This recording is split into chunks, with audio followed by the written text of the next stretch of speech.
Now, as we progress in this series, we're going to be creating Luxology scenes that we can use as start parts or as templates to get started for new scenes. So really, we'll just be able to open a document, drop in our geometry, and start rendering.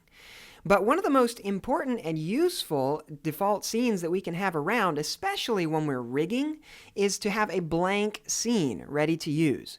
So let's create our very first start part. Let's select all of this stuff and delete it. I want to delete the default mesh item, the default camera, the default light. I want to go to my shader tree and delete the default environment material and the render outputs, base shader, base material, you get it. The whole thing is a completely blank part. That way when we're rigging, we don't accidentally save stuff in our rig that we didn't intend to save. So here I'll go File, Save As, and I happen to have a Scenes folder where I save this kind of thing. I'm going to save my blank LXO in there, hit Save.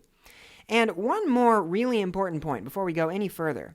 When you create a template file on your computer, if you're using a Mac, the steps are slightly different. You'll use GetInfo instead of Properties. On Windows, I'm going to say Properties, and I have the ability to set this to be a read-only file. I'll click Apply and OK. Now I can't accidentally save over this guy. So when I double-click it, it opens here. If I make a change to it, like add a cube or whatever, and try to save, it's not going to let me save over that old file. That way, my template files are safe from my accidental incompetency, because I do tend to save over templates really easily by accident. All right, so with that, let's move on and create some light rigs.